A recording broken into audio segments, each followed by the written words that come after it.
Welcome back to another lore video. I wanted to introduce you to Nasariel. He's one of my world's big bads. I originally created him from a canon character I used to roleplay as, known as Hikusak from Suikoden.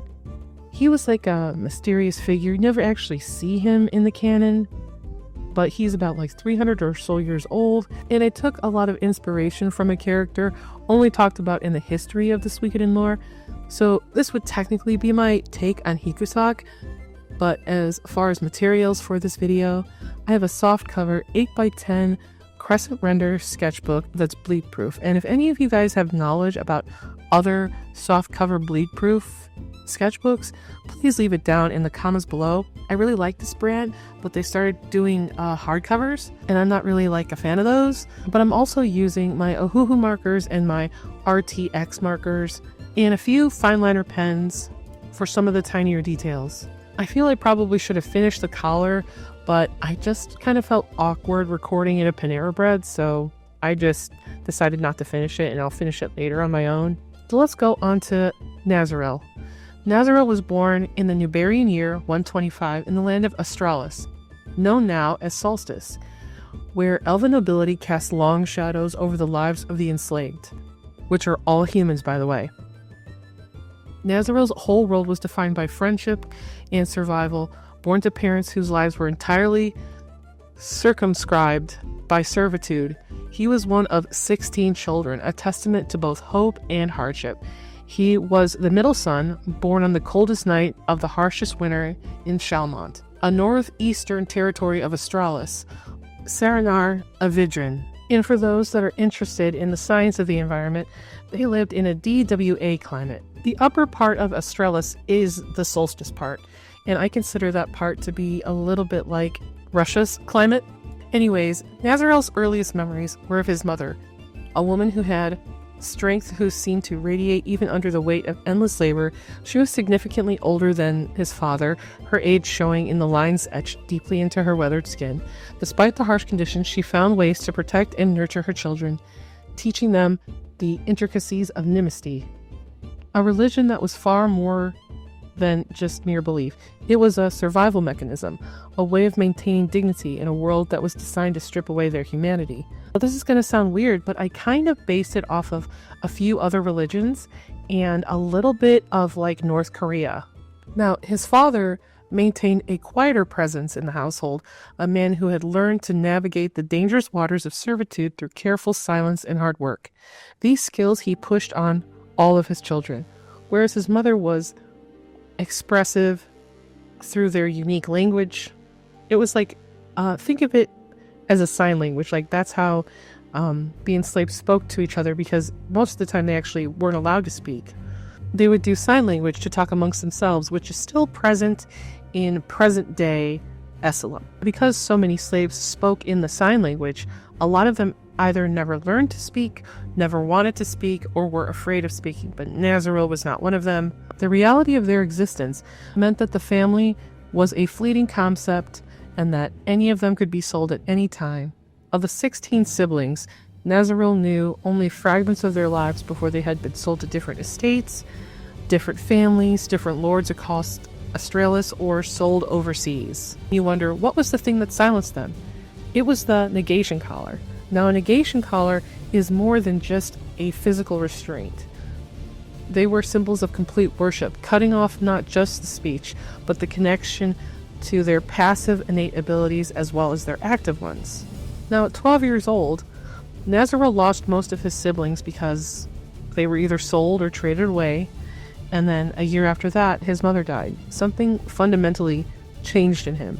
He was 13, old enough to understand the precariousness of their existence, but young enough to still hold hope for something more.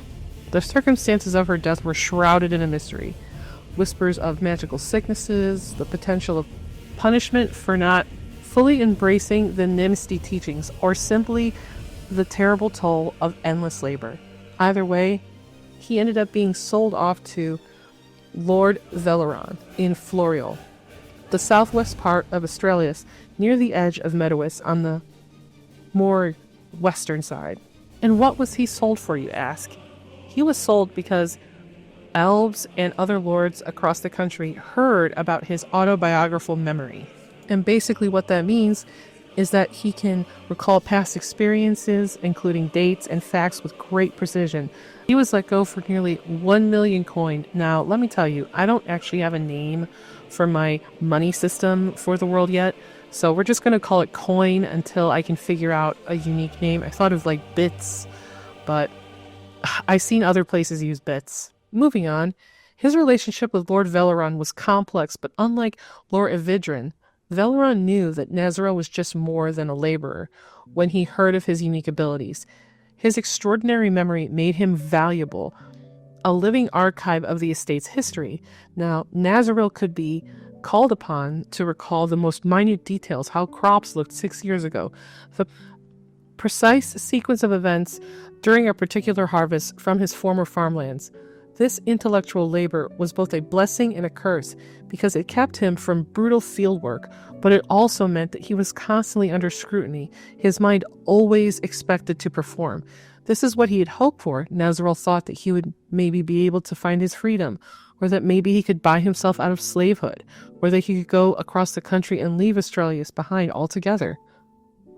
His dreams were to leave to Meadows, and he started with ideas of escaping and living after his 20s, free to make his own choices. But there was no one who had the same ideas. That was until Artxx. By 17, Nasariel's life had become a grueling cycle of endless labor, 18-hour days split between light farm work and intellectual tasks for Lord Veleron left him completely exhausted. His once remarkable memory had begun to fade under the weight of constant exertion for the last 4 years. Yet he held on to hope that finding strength in the stories, music, and silent rituals shared amongst his fellows in collars, he would be able to figure something out.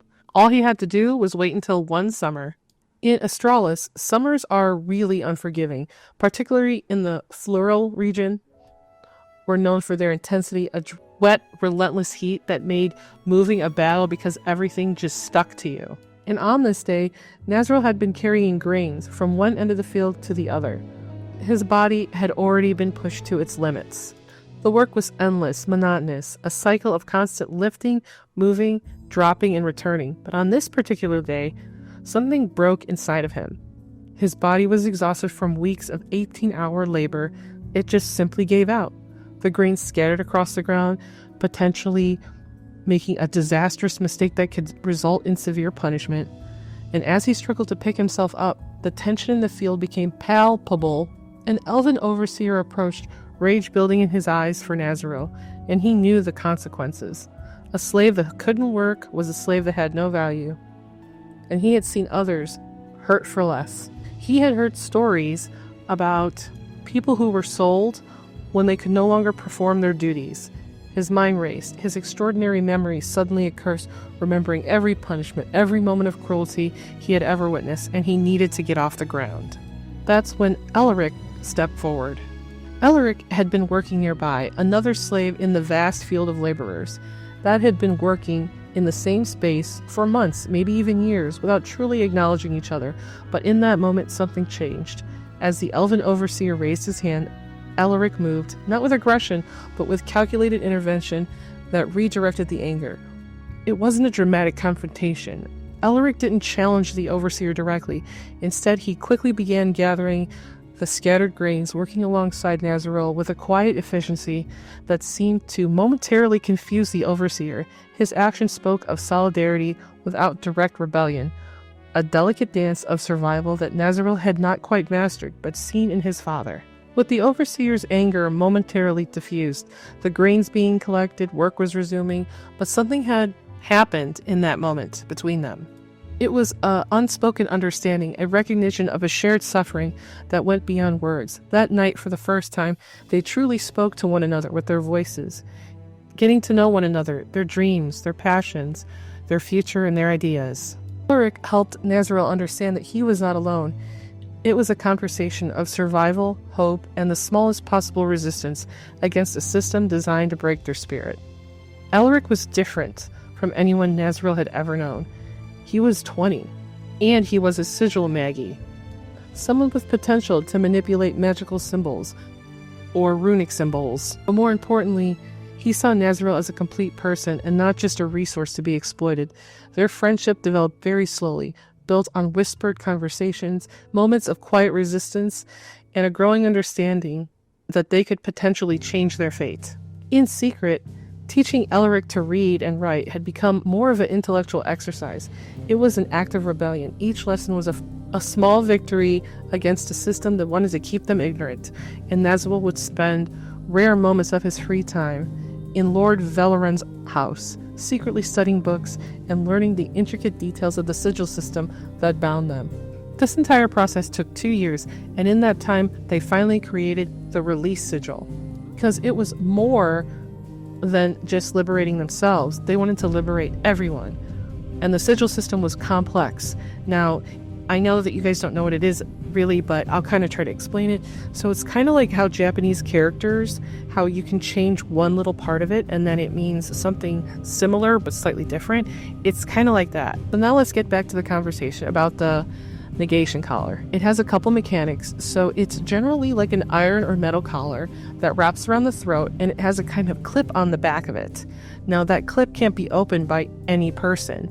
It can only be opened by the person who owns the collar, meaning like a thumbprint has to be pushed in and it presses against the sigil and the sigil releases, allowing the person to become free from their negation collar. So the idea was to change the sigils on the back of the collars so that they could free themselves and free others. The moment it was created, they freed themselves that night, even going to find others who wanted to be free. But of 200 on the property, only 15 chose freedom. After their escape, Nasariel and Elric discovered that freedom was far more complicated than they imagined. In fact, the journey itself was only made possible by Nasariel's incredible memory. He had remembered every detail of all the routes he had been taken on with Lord Valoran. Every landmark, every hiding spot, what should have been a dangerous trek became a carefully planned escape with Nasariel's encyclopedic recall guiding their path. Elric, with his sigil innate, helped them to avoid detection, modifying occasional traces that might have given them away. But when they finally arrived in Meadows, the reality of freedom hit them really hard. They weren't truly free. They were marked, suspected, constantly under scrutiny. Meadows, a human territory they had dreamed of like a promised land, proved to be challenging in ways they hadn't anticipated because they quickly realized that their status as former slaves from Astralis marked them immediately. People could always tell, always clock them as outsiders. Humans outside Astralis didn't act controlled emotionally as they did. The dream of a simple life quickly dissolved into the necessity of survival. To blend in, to survive, they had to separate. On their paths, Elric found his way to the Cadavra Agency, a place that seemed to offer protection and opportunity for someone with his particular skills. It was basically a mercenary guild. And Nasariel, drawing on his years of study and his love of knowledge, joined the local Scholars Guild. It was here that he met Nevada, a skilled Maggie who had become crucial to their next step. She was different from anyone he encountered, sharp, strategic, and with a deep understanding of Nasariel's passion for overthrowing oppression that they sought to dismantle. The three of them, Nasariel, Elric, and Nevada, began to form what would become the Chainbreakers. It wasn't just a rebellion, but a carefully planned movement, because they weren't just looking to create chaos, but to dismantle the slave system that had controlled them for so long.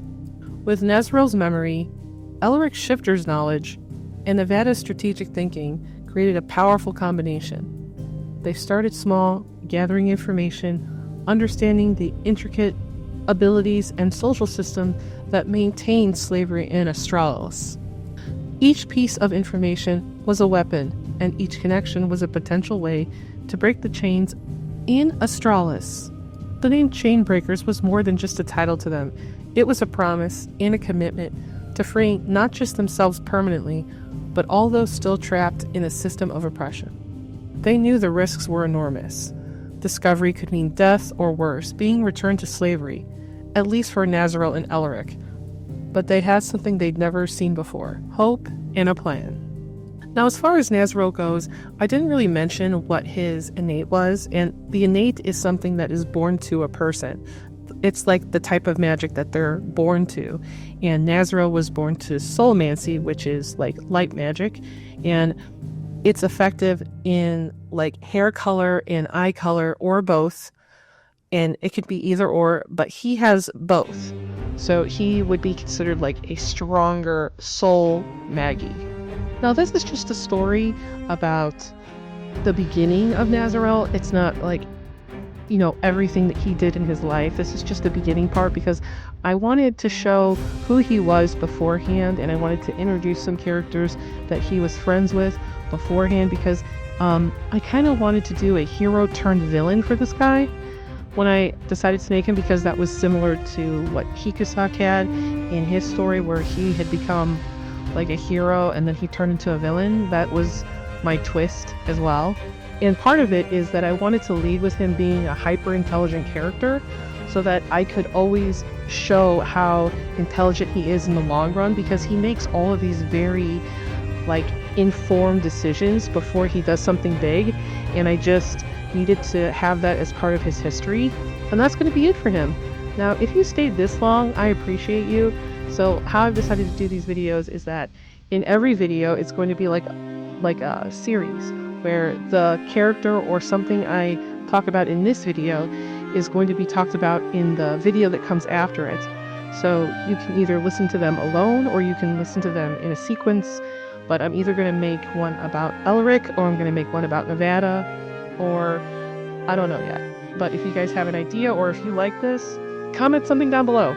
It took me a little while to put this together because I realized that I didn't really have enough information about Nasariel as the hero character or as the slave character. I only have him ever refer to his past as his past, and he doesn't like to talk about it. So this was a very interesting exercise for me. Now, if you guys could all do me a huge favor by liking and subscribing and hitting the notification button so every time you guys see this, you guys can see when I'm ready to post again. I was also thinking that maybe the next episode could be an episode about both chain breakers or the beginning of the chain breakers. But just one more reminder, everything that you see in the video, I'm going to link below so you guys know what I purchased and what I used and whatever. I'm just really excited to see how this turns out. And I know I don't have a lot of viewers on this channel yet or subscribers, but if you could, you know, send it out or show people or be like, hey, look, this girl's art is really cool. I'd really appreciate it. And I would love you forever. And I guess I'll see you in the next one. So stay safe, please subscribe, and I will, try to see you in the next one.